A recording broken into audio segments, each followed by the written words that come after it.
ঈশ্বরের তৈরি করা একটি সুন্দর বাগানে প্রথম পুরুষ আদম এবং নারী হবা বসবাস করত। কিন্তু শয়তান ছল চাতুরির মাধ্যমে সাপ সেজে আদম এবং হবাকে প্রলুব্ধ করল। সাপ জিজ্ঞাসা করল, এইসব গাছগুলির থেকেই কি ফল খেতে ঈশ্বর তোমাদের বারণ করেছে? হবা উত্তর দিল, শুধু মাঝখানের গাছটির ফল খেতে বারণ করেছে। যদি খাই তাহলে মারা যাব।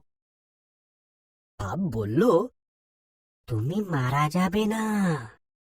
ঈশ্বরের ওই গাছ থেকে ফল খেতে না দেওয়ার পেছনে বিশেষ কারণ আছে।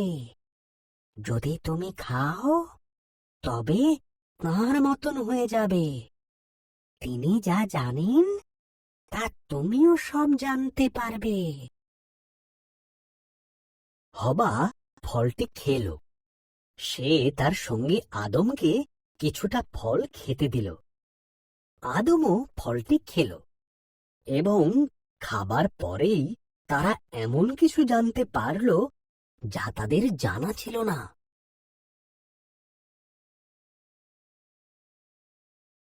একটি বিষয় তারা জানতে পারল যে তারা উলঙ্গ ছিল।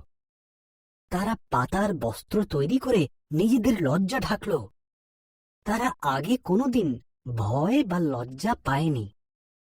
তাই তারা বুঝল কিছু একটা ভুল হয়েছে। ঈশ্বর ডাকলেন, আদম, হবা।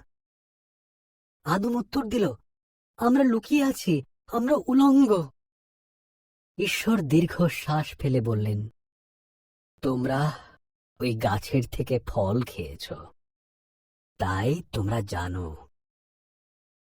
তখন আদম হবাকে দোষ দিল, আর হবা সাপকে দোষ দিল।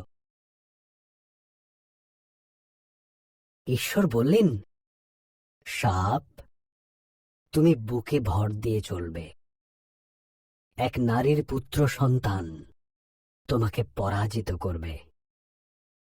হবা, তুমি কষ্টের সাথে সন্তানের জন্ম দেবে।